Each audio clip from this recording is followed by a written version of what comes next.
Now, the Buddha fisherman. Right, and I said that I would be showing you all my stuff. So, you saw me in the car on the way up here. I had a little walk round to the River Reed, which is over there. And the river goes all the way, no I lied, it goes over there, all the way around the back with twists and rapids and pools and stuff like that, and it looks bloody lovely, it does. But anyway, so saw that river, that's what I'm hoping to fish tomorrow with a fella. I've said what river it is now, and I wasn't going to, was I? Never mind. Anyway, this is the stuff that I've got, that I've brought with me. So, the Altera spin, 7'6", 10 to 30 gram. Let's put that way.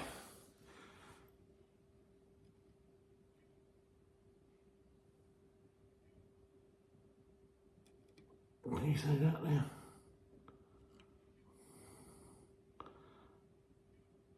I don't know if that's going to tune in, is it? No. But anyway, that's what it is. It's my light spinning rod. So I've got that there, the Altera spin, 7 foot, 10 to 30 grams, 2 section. And with that one, I'm going to put, reel wise, let's have a little look see. What have I got here? That's a 3000. It's only a little bitty spinning rod, isn't it? Spinning reel. It's a 3000A. No, that Akuma's going with the other one. So you got that wrong already. Better to work it out on the side here rather than on the side of the lake, though, I say, or the side of the river. Aha, my Fox Rage. That's the one I'm going to use on that one. That's a 3.5, my Fox Rage. 3.5. Little spinning reel. What have I got on that? I've got £15 fluoro on that. Yeah, £15 fluoro on that. And that's, I'm going to pair up with my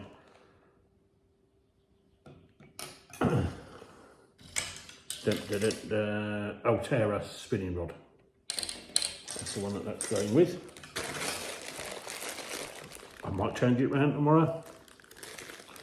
You know what these things are like. So that's a 30 gram. Actually, I'm going to put that one with my Witchwood agitator. God, I hate it when they do this and they change things around, don't they? It's a 15 to 35 gram, 7'4". I know they do the numbers around the wrong way, don't they, when you change it like that. But it's a lovely, lovely rod, this Witchwood one.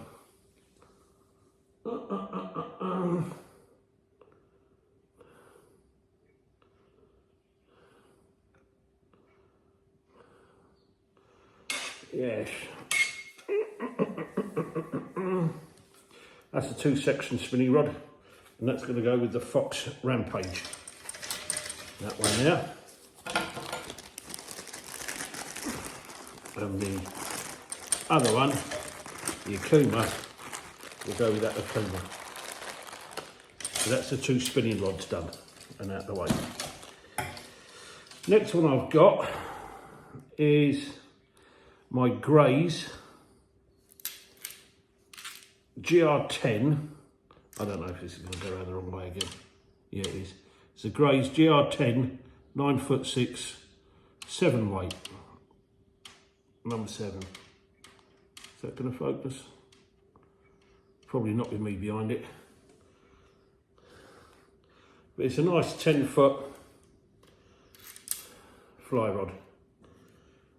So that's one of my fly rods. That was lent to me by Pete Richardson. I said to him that I fancied doing some fly fishing, and I was asking his guidance on what I should buy, and he turned around and said, Pete being Pete, don't you bloody dare go and spend money. I've got enough stuff here to help you out. So he's lent me that Gray's GR10 9'6" 7-weight fly rod, and he's also lent me this 10-foot Nan Airlight 7th weight. So a little bit heavier. And that one is, that other one was what, 9'6". This one is 10 foot.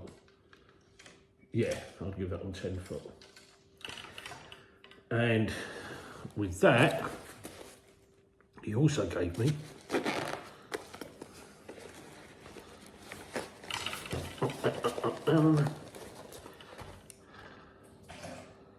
that little bit of fluff on the end is just when I've been doing some casting practice. But he's lent me a Gray's, writing's around the wrong way again, isn't it? A GX 500, and we got some floating line on this. That's a 6/7 stroke 8. But yeah, he's lent me that as well. And we've got some other spools in here that he's lent me.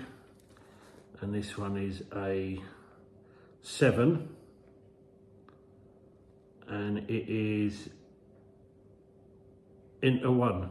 I think that means that it's a slow sinking.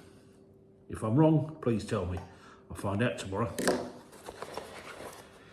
If I use that one. Then another spool here, and this is 7-weight again, same again. Intermediate 1. So it's not, I know it's not floating. And then this one is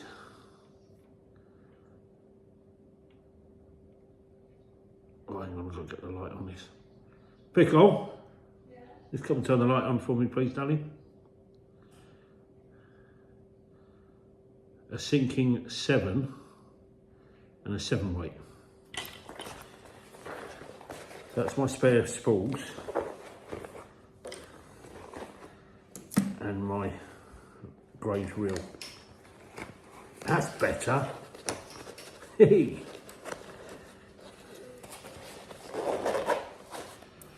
Right, the other thing I've brought with me is, oh God, it's run the wrong way again. A Wrath 2 spinning 8 foot. It's a bit heavy for using on the lakes, but I've also brought some sea gear. So if I do go to a harbour, or when we go around the beaches and I'm walking around the rocks, I've bought a few little sand eels, and I'll show you the lures and stuff that I've got in there. But this is it's heavy, it's 60 to 120 gram, 2-piece, but that's my Penn Wrath 2 spinning rod.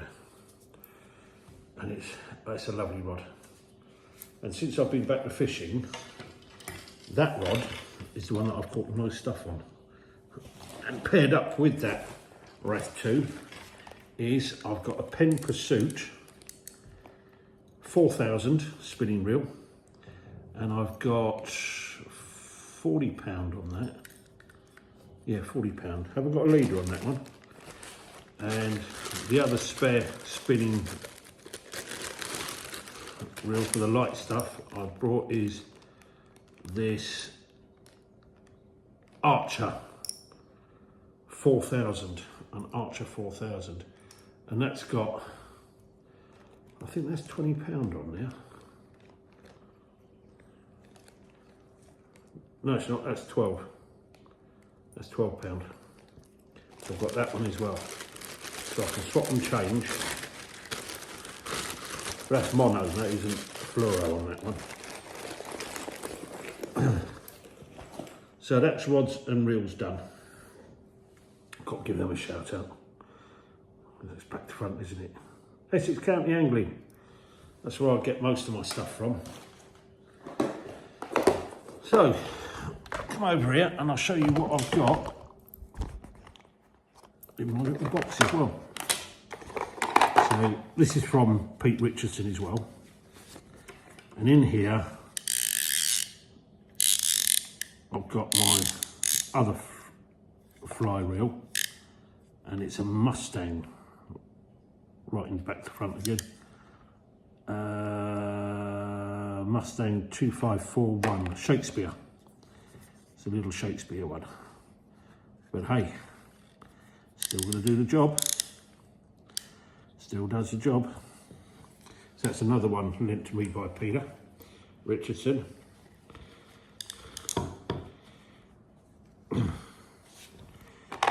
And he's also given me some dry fly stuff.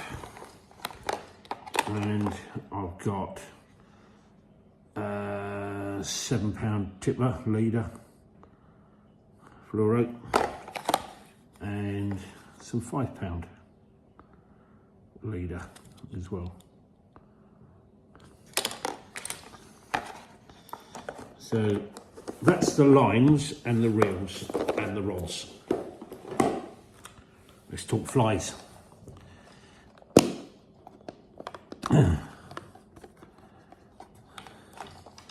So I've got a selection of dries and wets, as you can see. And you know what? I don't know the difference yet, because I'm very, very, very novice. They're on 14s, 12s and 18s, 16s.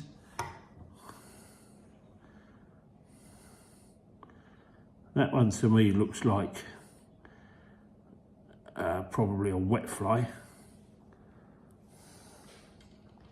But those who know better than I will no doubt be laughing, be swearing at the video, but hey, we're all here to learn. I learn every day. I learn every day in my other jobs. Driving instructor and farmer.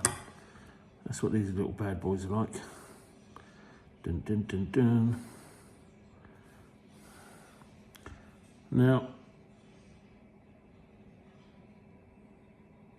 I don't know if it's true, but after watching lots and lots and lots of videos on YouTube, see, because that's got the tungsten brass head on it, that I think is going to be more of a nymph bouncing around the bottom, because that's obviously going to pull it down. This one looks like an emerger, slightly bigger hook. I think that's a 12. I think that would be an emerger or subsurface, but I'm sure George will show me tomorrow. And the other thing I've done as well is I've been to Sweet Hope Locks today, and I met Anthony. Anthony works for Lisa. Lisa's the governor, Anthony's employed. So I think that's a dry fly. Looking at it, I think it's going to be the type that's going to sit on the top. So I've got that selection now.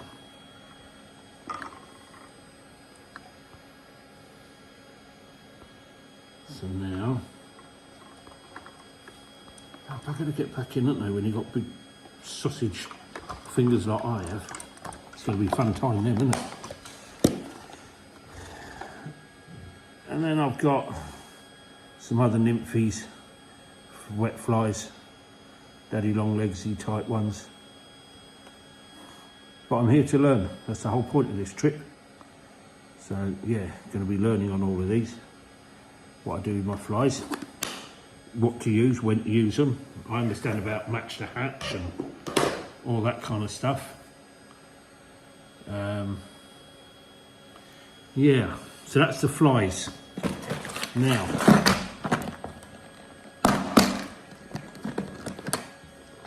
I've got in here, I've got creatures, jellies, little paddle tail swimmers,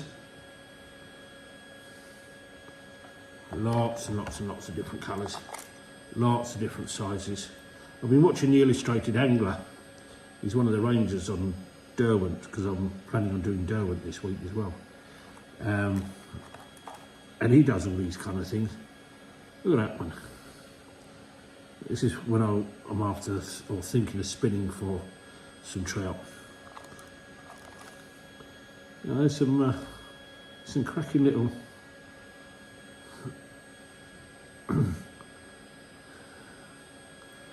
lures. And in this bit down here, I have jig heads and beads and spoons, weights,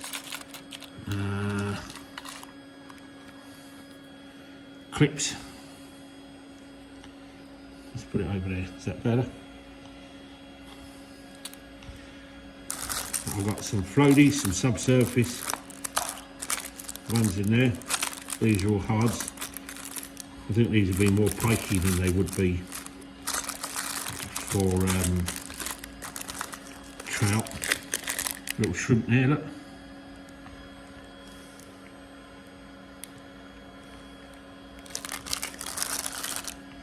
I think these would be more pikeys. I've also got, that's my priesty. That was from Anto Stops in Mount Viewers in Suffolk, and that's my pre-stick. Surface, little froggy. Seen some good stuff on that on some of the YouTube vids, and we got some bloodworm and we got maggots and stuff down in there as well. So that's the other bits that I'm taking. Now for spoons. Now I know this has got a treble on it, but all of these have got trebles on. But I'm also, what's this one here?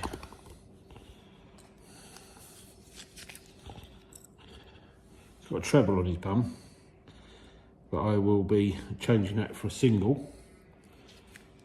But the thing is, that's a bit heavy, I think. I think that might be a bit heavy. I think that's more salt water. Along with that little bad boy. And if I did use that, I'd also be changing that to a single hook, like I have done on that little baby. So that's a 3.5. So put a little single hook on that one.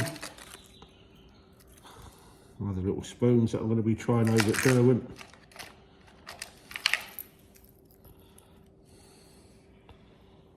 That one there, we'll be changing that to a single. But looking at on the way that's built, I'll take it that's going to spin in the water as you pull it through. I've got a little bit of a wire trace there as well. I made up.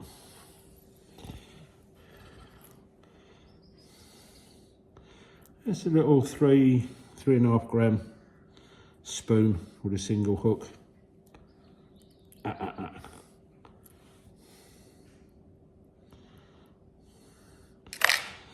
So that's my little lures and jigs and floaties and subsurface spinners. I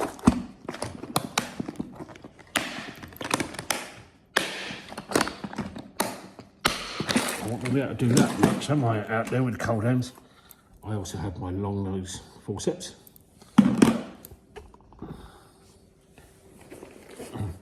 Now, this is my drop shotting bag. Okay. However, so what we've got in here. So I've got some drop shot hooks. These are all from Essex County Angling. I've got those creatures, which I think may be a little bit big for around here. Buoyant material, Ned Rig lures, lobworm. But are they lobworm? I don't think they are, because they've got claws and stuff on them. Alec in East County Angling swears by these for drop shotting floating creatures. But who knows, I might give that a go for some trouties. We've got some critters there.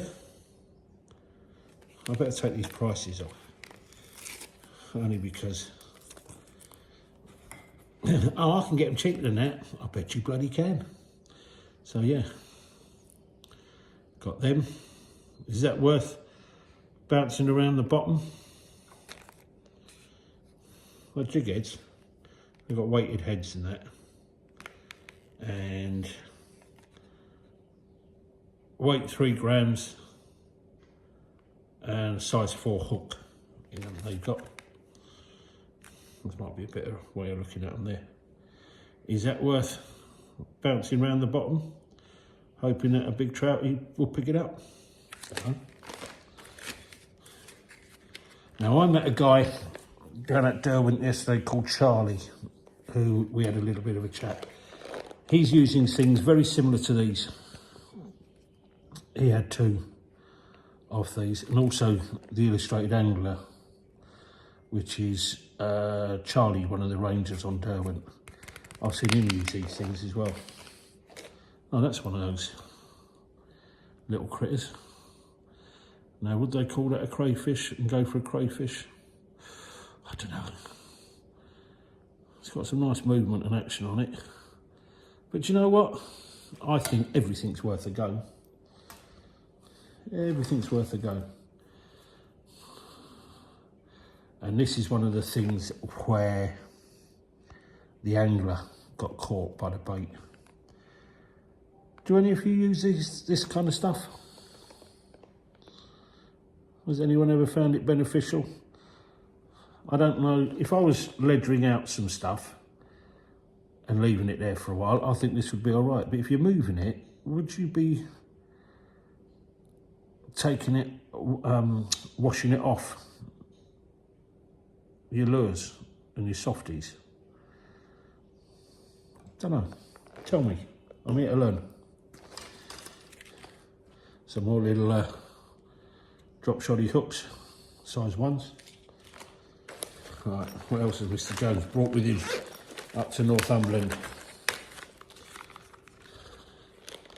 These little things. Sorted narrow-tailed grubs. Everything that's got a hook in it and it's moving in the water,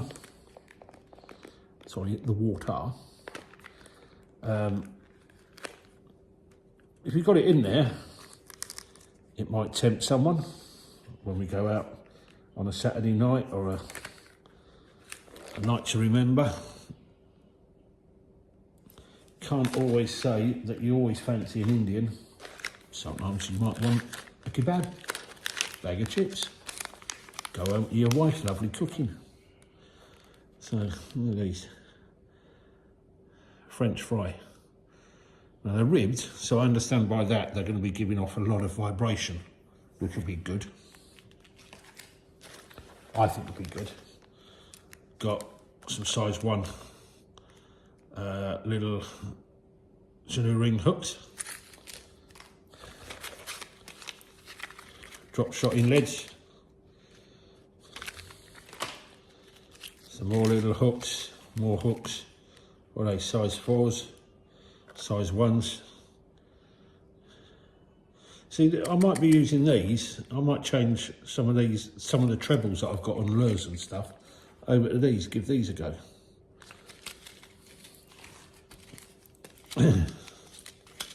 And some size 2 hooks as well. So,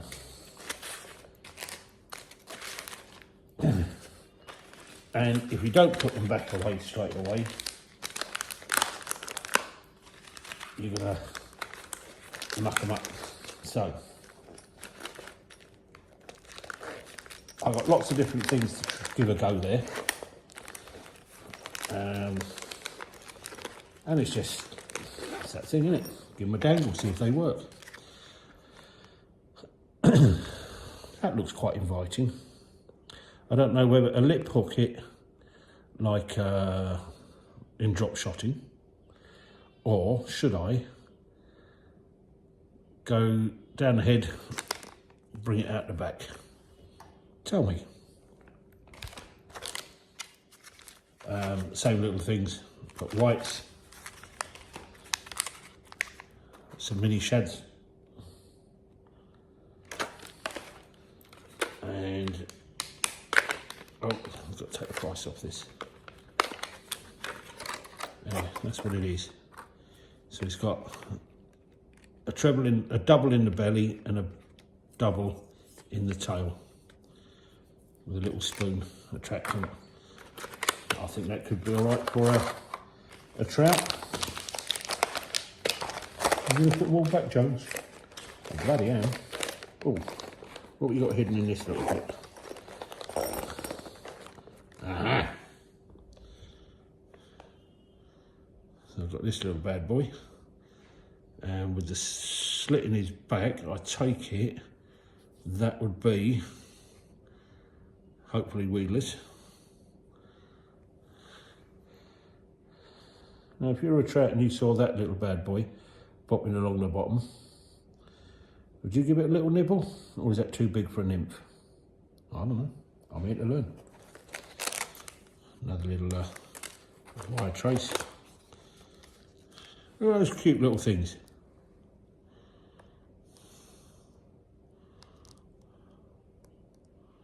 Spoiler shads.